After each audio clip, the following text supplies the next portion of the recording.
All right, here we go. I think we're good to get started. We are on lesson 4, friends, of unit 2, which we have been learning about which important pollinator. Who are we learning about? Who remembers? London remembers. Bats? Bats, you got it. We're learning about bats and how they help people and animals. Good job, Imad. And plants. Yeah, good job. All right, so what we're going to do today, we're going to start by reading a poem and talking about nouns. And then we're going to do a little bit more reading, some contrasting type things. And then you're going to do a little bit of writing for your assignment today. Sound good? Sounds great. I'm excited. Wonderful. All right. Yes, Adani, you're right. Bats. We're going to read you this poem called The Butterfly Garden. Okay? Miss Isha, do you want to take turns reading it? We'll read one line. Sure. All right. Yeah, that sounds good. Okay. So the title is The Butterfly Garden. There was once a pretty garden with butterflies and berries, Which also had trees that grew brilliant red cherries, the tiny butterflies soared so beautiful and bright, flying over bats that slept in caves overnight. sipping up nectar. They were sugar collectors. The small children vowed to be their protectors, They planted bushes full of every kind of berry. so the butterflies could float, flutter, and be merry. That's a cute poem, right? That was so cute. So friends, inside that poem, there were many nouns. Who can raise their hand to tell us what is a noun? What is a noun? Imad, what's a noun? Noun is a person, thing, or place. Yep, it's a person, place, or thing. So now let's think of what a plural noun is. What do you think a plural noun is? If a noun is one person, place, or thing, what do you think a plural noun might be? London?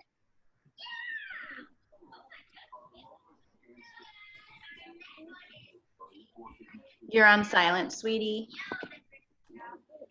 Name Good job. of people, places, or things. You're absolutely correct. So it's not just one person, place, or thing. It's groups of people, places, or things. So if I have... Did you say cherry. the name, London? Is that what you said? Yeah, that's a proper noun. You're close. A plural noun is more than one, like Missy Schley is saying. Sorry, So Missy. if I have a cherry, how can I tell somebody that I have more than one cherry? What word would you replace cherry with? You have to change it a little Can't bit. say I have a group of cherry. What would I say? Can't say that. Who thinks they know? What would I say? It's not I have a group of cherry. It's I have a group of what? Briella really knows. Briella, what is it? Go ahead, girl. Cherries. Good. Cherry. I have a group of cherries. Perfect. Not me. I want you to look in this poem, friends, and see if you can pick out a plural noun. So a noun that means more than one of the objects. I'll give you an example before you try to look for one yourself. Look at the word trees right here. This tells me that there's not just one tree growing in this garden. There are many or more than one trees growing. If you can see another plural noun, another noun that means more than one, raise your hand. I'd love to hear the ones that you see. Imad, what plural noun do you see? Butterflies. Butterflies. So how many butterflies are there? One or more than one? More than one. More than one. Good. What else do we see, Briella? I see.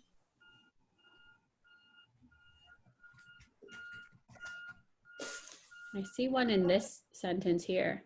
Flying over bats. Good. Bats. So Briella, is there one bat or like a group? Group. Good. Good job. Who else can find a plural noun? London?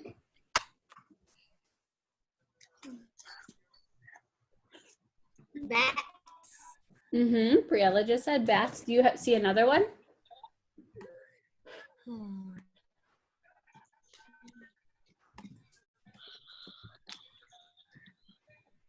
I've got a challenge for you, London. Is the word children a plural noun? Well, No. look at the people. Think about it. So if I have one, or Miss Ishla has one child, right? But in this class, we have a lot of children. Which one of those is the plural noun, child or children? Children. Good. Yeah, so it is a plural noun. So sometimes plural nouns have to change completely. You can't just add an S, and those are irregular plural nouns. So regular plural nouns, we're just going to add an S or an ES, but it's the same word. And some words are irregular, and you change kind of like the whole ending of the word, or maybe even the whole word. All right, we're going to move on from our nouns. We'll come back and talk about this again tomorrow, probably, okay? Sound good? Sounds good. Okay. Just want to make sure we're all on the same page here. Who Okay. can read this learning target? Everybody in this room, in this Zoom room, could read this. Let's have a volunteer.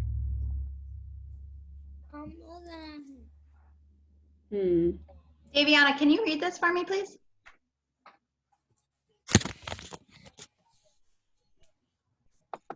I can compare and contrast a place for bats with bats. Roost in danger. Perfect. Great So reading, friends, Daviana. this learning target is telling us that we are going to compare. Remember, we talk about things that are the same, and we're going to contrast, talk about things that are different.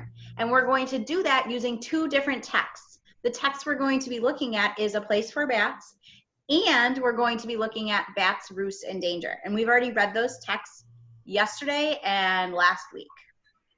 So we're going to look at a chart that looks like this, and we can go back and we can quickly reread those texts before we talk about them, but we're looking for things like this.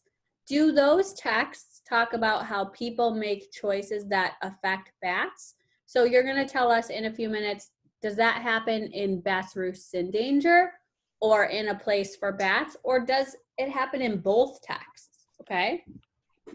There's also people spray poisons that cause white nose syndrome. If mothers are scared away, bat pups may not survive. And some bats build roosts in old buildings. Prince, what's up?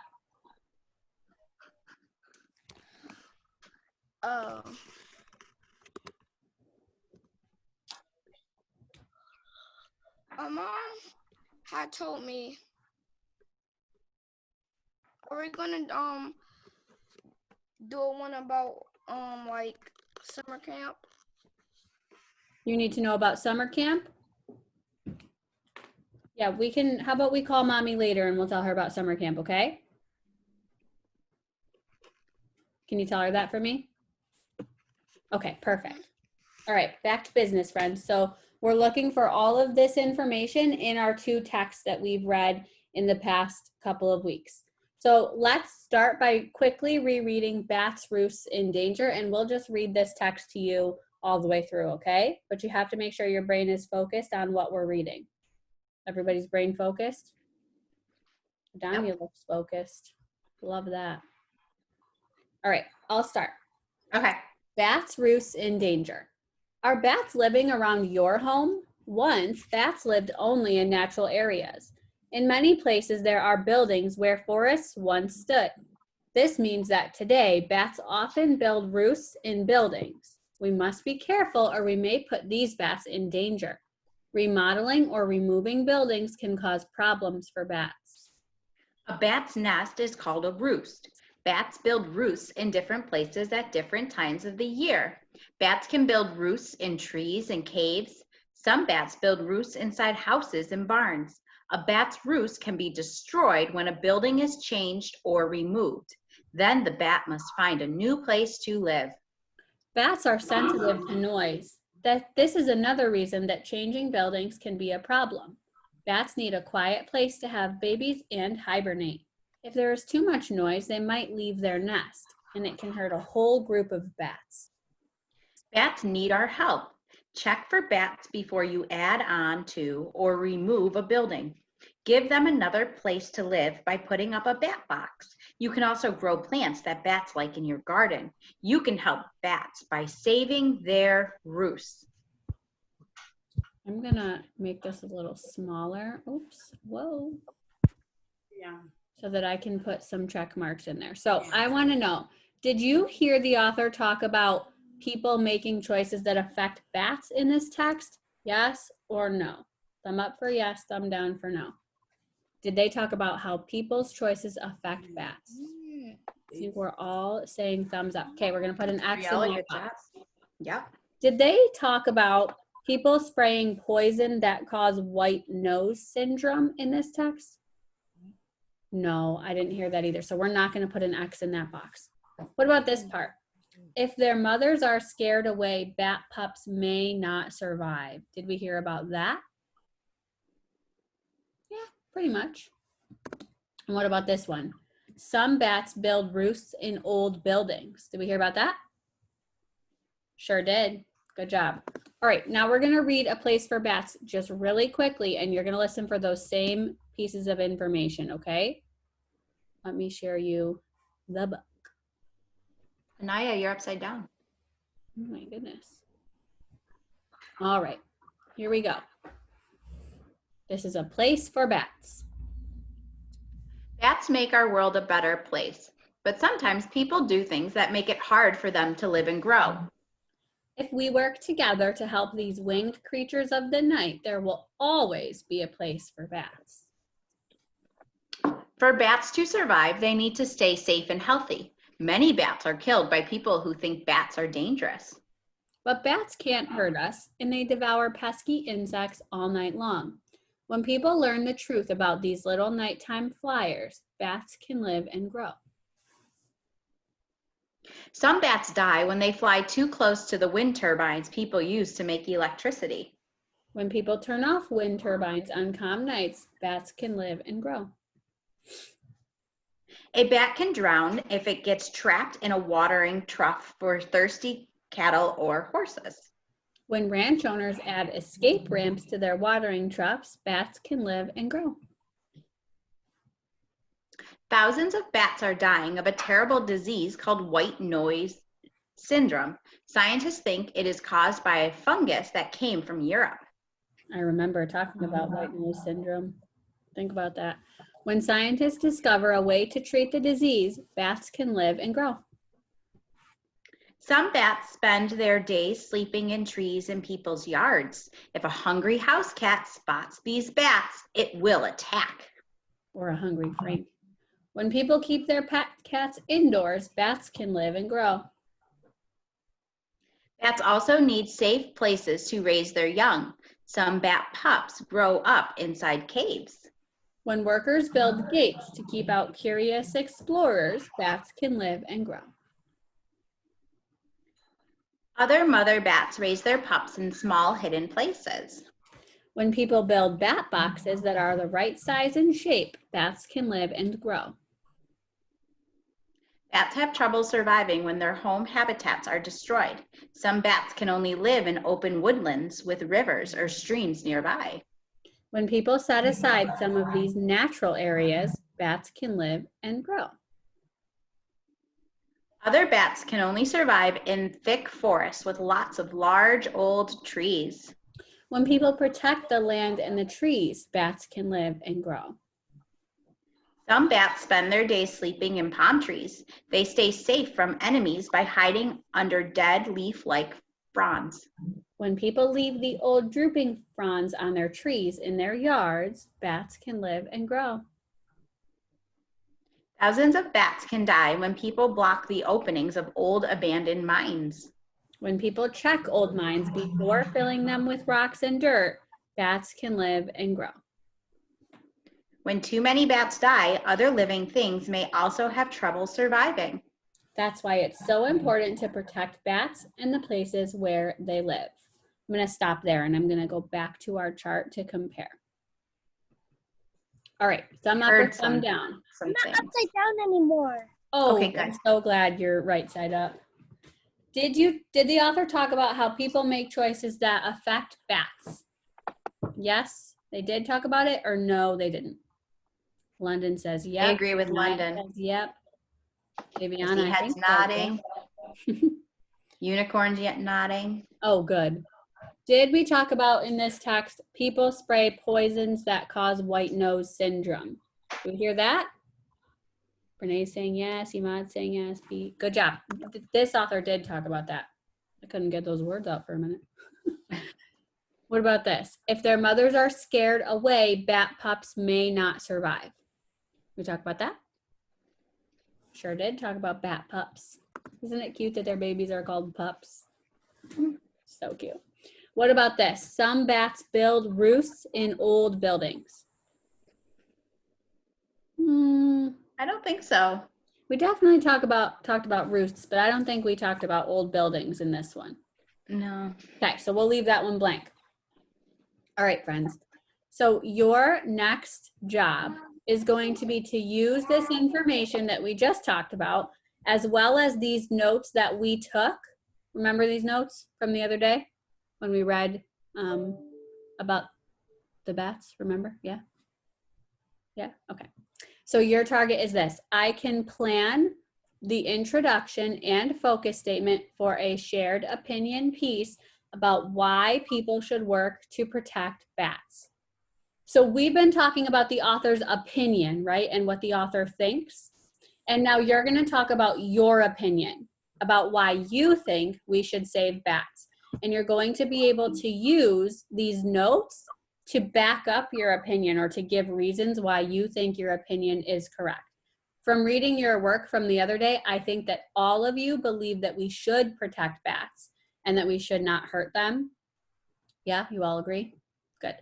And so you're going to write about that opinion, okay? So we can give you an example of what that will look like quickly before you try it on your own. So you're doing two different jobs today. You're writing an introduction and you're writing a focus statement. What is the job of the introduction? It says it right here, but maybe you just remember. What is the job of the introduction? London? The issue of the introduction is the topic. Mm-hmm. Introduce the topic. You tell what you're going to talk about. Good job, London. And what is the job of the focus statement? Who remembers? Or maybe someone can just read what it says right here. What is the job of the focus statement? Briella? No? Imad, would you? Yes? Okay, go ahead. The job of the focus statement is to open the sink. The focus statement is to focus on the topic. Yeah, it kind of takes your big topic and focuses into exactly what you're going to talk about. Now, we're writing an opinion piece, and so the focus statement in this writing is going to say your opinion. So we should protect bats because, or if you don't believe that, you'll say we should not protect bats because, and you'll tell one reason why. Oh man, we've got technical difficulties. Okay, so here's an example of an introduction that Misty Chalet and I will share with you. You want to read it, Misty Chalet? Oh, hold on. Yes, okay. It says, many people are afraid of bats, but did you know that bats are useful creatures? Unfortunately, people do things that hurt bats, like block off caves and cut down the dead trees they live in. Bats are in danger. Remember when we learned about introductions, like back when we first stopped going to school, and we talked about how you can say a question or you can say a feeling or something like that to get the reader interested. So this introduction here uses a question. Did you know that bats are useful creatures? You could say something. That's really, I'm like really hooked into this. Now I want to read more, you know? Because I didn't know that before. And I bet a lot of people don't know that. So your job is to make it sound really interesting because it is, right? Unicorn, do you understand? Unicorn understands. All right, great. Good to know. Unicorn. Yes, Adanya. Adanya turns into a unicorn. So we're just gonna, call her unicorn. Okay, here's a focus statement that we wrote. We should work to protect bats because they are very important to plants and animals. That was very direct, very to the point. Do you know what my opinion is based on that focus statement? Yeah. So that's your job, is to make sure that the reader knows your opinion based on your focus statement, okay? I'll show you your assignment. It looks just like that, but I'll show you just so you're all on the same page. All right, so you're going to do your slide like this. You're going to type your introduction here and your focus statement here. We also put these notes right here so that you can look back at them while you work, okay? Okay. Do you have questions about what you need to do, friends? Or are we all ready to go? If you're ready to go, you can go ahead and get started, okay? Oh, can you show us the work again? Sure. Shirley. Okay, this is your work that you're gonna do. You're gonna type your introduction in this box and your focus statement in this box, okay? So maybe like 2 sentences for your introduction and 1 for your focus statement. And then And your friends, notes. if you need any help, you can always rewatch this video. Fast forward to the end where we showed you an example of both. Yeah, and then these are your notes that we took together the other day, in case you forgot why we should protect bats. Okay, thank you. Oh, you're welcome. Anybody else have a question or need help? We all good to go. All right, go ahead and get started, and we will see you tomorrow.